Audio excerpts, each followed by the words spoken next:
Hello, everybody. I am so excited to have Erin Kerry here of Sparking Wholeness. Erin is a certified integrated nutrition health coach and self-proclaimed brain health nerd. She has received training from the Institute from Integrative Nutrition and the School of Applied Functional Medicine.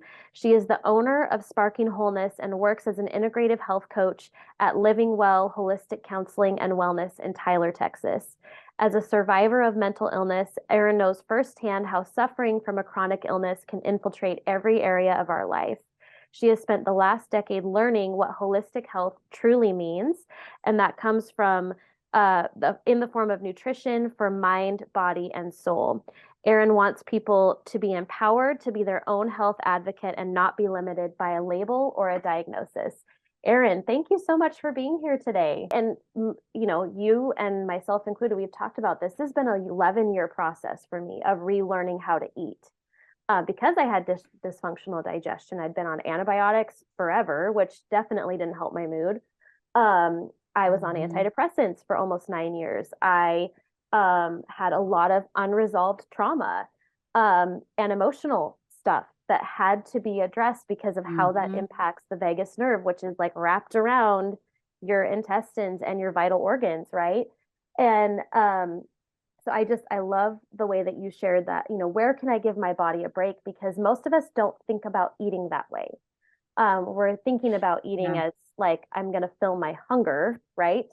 Instead of the Right. foods that I choose actually are giving my body a break. They're providing these different nutrients. They're supporting my brain health for the long term because it's a long game. Mental health is absolutely a long Mhm. game. And I think we know that a little bit more acutely or intensely because of the different journeys that we've had to walk through in overcoming those things and even overcoming um, having to go off medication, which is like a whole other journey in and of itself. So, where would you Mhm. recommend? Because I know that Mhm. you have some resources and I would love to link that. Um, recommend that people start when they're really wanting to learn, like, how would I even know, like, what to start with when I'm wanting to learn how to eat different foods, whether that's working with you or a different book or Yeah. resource? Because I know you have a lot That's to a share. that's a great question because I think a lot of because we have so much nutrition noise out there. Totally. I see a lot of people get caught up in things like, is broccoli raw or cooked better? If I cook it, am I cooking out all the nutrients? And Yes. these are like high level advanced questions that are very heavily debated in the nutritional community, right? Right. And it's going to be different for every person depending on what's going on with their individual body. So for me, I'm like, man, just start as basic as you can, and maybe just start adding in more vegetables. One thing that I do when I get off track because of my stress is I focus on the cruciferous veggies. That's the main ones. There's a whole lot of them, but the main ones are broccoli, cauliflower, cabbage, kale, Brussels sprouts. Those are my go-tos. And even today, when I mentioned that I scrambled up some eggs, I also had roasted some cabbage last night. Roasted cabbage with some garlic is Oh, so delicious. good. It's wonderful for the gut, so good for the liver. And I ended up warming up my broccoli. Maybe I want broccoli too. I don't know. Warming up my cabbage in a pan, reheating it, and then throwing on some eggs and scrambling those up. And I had cabbage and eggs together. And it sounds weird, but I have made a deal with myself that I'm going to get at least one cruciferous veggie in a day. Now, this is where the nuances come in, right? Because some people don't respond well to cruciferous veggies. Right. And there are many reasons, there are many different factors at play. But I think for a lot of people, if you are going from takeout and fast food and convenience food and processed food and lean cuisine meals and things like that, and you're just trying to switch over to whole fresh vegetables and fruits, then just start with the cruciferous vegetables. See how you feel. Right. Roasting veggies is my favorite way to do it, like about 400 degrees, maybe 20 minutes or so. 375 to 400 degrees. I always have pink sea salt, the Himalayan salt. I Yep. have pepper, usually some kind of garlic. I'm a garlic girl. Yeah. I love it. And so that's oh, and some I do avocado oil for the higher temps. Olive oil I do for lower temps. But yeah, I mean, just throwing all that together in a pan and roasting some veggies, see what you like, see what flavor combinations you like. That's really how I got started. And from there, I would just throw a whole bunch of things in a pan on the stove and saute veggies and see and have make scrambles and use Right, leftover chicken or use leftover meat that I had. And I always try to have leftovers because it helps me to repurpose things. But really right. just starting to add whole foods in. And maybe you're like, I'm just going to start with, I'm going to have a handful of blueberries every day. That's a big win. I Huge. think fruit is so demonized that, and it's funny. I actually, once I really got into this whole mindset of I'm eating for my brain and I'm going to just wait and see what feels good. Fruit is not really even my go-to. I don't Right. go toward fruit. Like I have to make myself eat blueberries and apples. Those are the ones that are kind of my standard go-tos because they're Mhm. easy and I can get blueberries organic pretty at a pretty decent price. Right. So like maybe just have a handful of blueberries a day, maybe have an apple a day. Apples are packed with really, especially those green the green The green apples are apples. packed Yeah. with good fiber or a little lower glycemic, for people who are Right. concerned about that. But they have quercetin, which is really helpful for healing the gut. And Yes. it's even kind of a natural antihistamine. I take quercetin just by itself for allergies because in East Texas, things get a little crazy here. Yeah. But yeah, I mean, just start with something. Just think about what plant foods am I adding into my day? We overwhelm ourselves and make it way too complicated and get Yes. caught up in, oh no, cooked or raw, or what do I just do it. Just do it Yes. and see how you feel. Exactly. And one of the things I tell my clients a lot, because, usually when we're working together, it's a pretty focused issue, like hormone balancing or something like that. And they can be very overwhelmed of like, I've never had greens with my meals. I've never done these things. And maybe I'm having to switch out some different products and it feels very overwhelming, which I completely understand because the first time I had to go shopping after seeing my naturopath, I cried because I just didn't even know what half the ingredients Yeah. were. I wasn't used to reading ingredients. So it's very normal to feel that way. But one of the things I challenge my clients with is look at this as an adventure of what am I going to Yeah. try and what could I possibly like? It's not about perfection Hmm. and it's not about coming out of this with I'm going to like every single thing that I try because that's not super realistic. And then like kind of like we do with our children, let's if you didn't like it the first day, okay, we'll try it in a week, and see Hmm. see if we can Hmm. slowly or, for some of my clients, we'll blend it with a smoothie and get the nutrients in. Yeah. And then we'll kind of do some baby steps to like adding some things in. But I think those are all really good options. And you kind of touched on this a little bit, but I want to just dig in a little bit deeper because with within, treating mental health issues like depression or anxiety or bipolar or OCD or anything in that spectrum, right? I think there is that delicate kind of place in treatment where, as practitioners, we're looking at, okay, is this person in crisis where they need help like immediately? We need to get some stabilization, in which case, medication might be the most appropriate choice as a short term solution versus a long term solution, right? Because there is, I know for me, that was necessary for a period of time. I don't know if you would say that for yourself. It was for me. Um, but within that, I think it's also really important to talk about in what ways can those medications actually be harmful, so Mhm. that we can make that like risk benefit analysis and have a more informed discussion with our provider about those choices. Yeah, those are all really good questions. And it's so hard to know because I mean, even if we look at the data that we have with just take SSRIs, because I think though at this point those are probably the most commonly prescribed, but Right. just with those, we know that they are effective at about 30% the first time they're prescribed, because of course people have to try different ones.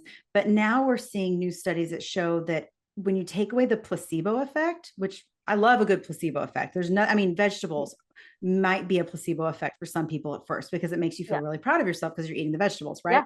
Yeah. But when you take away the placebo effect of the antidepressant, it leaves only a 15% Wow. efficacy rate. And so that means Wow. 85% of people might not actually be getting the benefit. And at Wow. one point I had listed out what I believe from the research I've done and the training I've done, the root causes of depression could be. And I listed out about 20 different root causes. Yes. Only one was a serotonin issue. Yeah. So what antidepressants do is they address serotonin.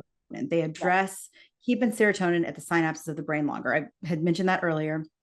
And for some people, that is a good first step. And I look back at my history. I was prescribed them. I was a young teenager, and I think it worked at first. With teens, there's some interesting studies that now they're kind of saying there's more risk than benefit. They might be more harmful than beneficial, just because developing brain does different things. And I know I experienced some deeper depression after I was prescribed the antidepressant. Then we got the dose leveled out, and then it seemed to be okay. My case is a little bit different because too long on the antidepressants and I went up. I went into manic hypomanic. And that's when I was diagnosed with bipolar disorder. Was it because of the antidepressant? Was it because of genetic predisposition? Was it because of some other immune system malfunctions that were going at the same time? I don't know. But we have to be careful. We just have to be wary of all of the possible side effects. Yes. But I do think for a lot of people, even the ones that aren't in that 15-30%, a lot of people do feel better on antidepressants because it just feels better to have a solution. And there's nothing wrong with that. And I really want to destigmatize because I think, we've gone back and forth. I know when I was first being prescribed, this was the mid 1990s, and I felt I would never tell a friend that I was on an antidepressant. Well, these days, my daughter is Gen Z, and Gen Z, they are all about shouting out what kind of meds they're on, and they're on a lot. But then you have the others that are seeing the long-term effects that their parents are going through, and they are looking for maybe some more natural things. And that's kind of a funny side effect as well. There are people that are benefiting from these medications. I'm talking mostly about SSRIs, but there's also, different epileptic or anti-epileptic drugs that are used for mood stability. We also have the classification of benzodiazepines. And that gets into real, kind of muddy territory because there is a lot of pushback against prescribing those right now, just because they are addictive. They create mitochondrial dysfunction, and it might even inhibit the brain's ability to rewire from trauma. Wow. So that's something to think through before being prescribed a benzodiazepine. At one point I spoke to a holistic psychiatrist, and she said that it is more difficult to withdraw from a benzo than it is to withdraw from meth. Whoa. So there's these things just need to be considered. There's also the category, I missed another, SNRIs are also prescribed a lot for anxiety as well. And I think those are the ones that people tend to like a little bit better. They don't create as much weight gain as maybe the SSRIs. Okay. So it's just, there's so many different options out there. It's hard to know what the right one is. Sometimes you can do gene testing. Gene testing can help to know what you're going to metabolize better. Right. Some psychiatrists will do that. You cannot get, and then we're not even in the category of ADHD medication, right? Which is a whole ADHD medication is a whole other thing and comes with a 100% rate of having side effects of some kind. It's going to, no matter what, it's going to come with a side effect. And that can only, at this point that I know of, can only be prescribed by a psychiatrist because of the risks that are involved with those. So there are lots of options. And isn't that an amazing thing? We have to give credit where credit is due to the modern medical interventions that we have, because in the short term, like you said, from the studies we have, in the short term, they do well. The problem is that we don't have the long-term studies. We're seeing the fallout from the people that have been on them long-term and can't get off. That's a silent epidemic that's happening, is people going, well, I keep trying to get off, but I'm having these brain zaps. I had brain zaps for 3 weeks. Yeah. Yeah. So I kind of went off on more the side effects side of things, but there are times when they are needed. And so I don't want to ever count that out there, but there are also maybe some alternatives as well that could give people even more instant relief than antidepressants, amino acids, things like Yep. tryptophan, 5-HTP, GABA, GABA's tyrosine. There amazing. are all Yep. sorts of different options. Yeah. And those work instantly. You Yep. don't have to wait 2 weeks for it to have an effect. The people that take antidepressants and the next day they feel better, that's the placebo effect at Right. work. It really takes a good 2 to 3 weeks for it to kick in and have an effect at the brain level. So there are all sorts of other things that are well studied, well documented. Julia Ross's book, The Mood Cure, is a really good resource for that. Awesome. Trudy Scott's Anti-Anxiety Food Solution is another one to talk all about amino acids, especially in that like immediate, like, oh, I need some relief right now. And of course, always, I mean, don't take, I'm not offering medical advice. Right. I'm just, I'm offering my experience, my research, but always talk to, your practitioner before trying something new, and never go off your meds cold turkey. Never, Please never, don't. never. That is one of the most dangerous things you could do. Yeah. Absolutely. And have you tried that? Because I tried that and it was an awful Oh yeah. experience and I would not ever recommend it. Yeah.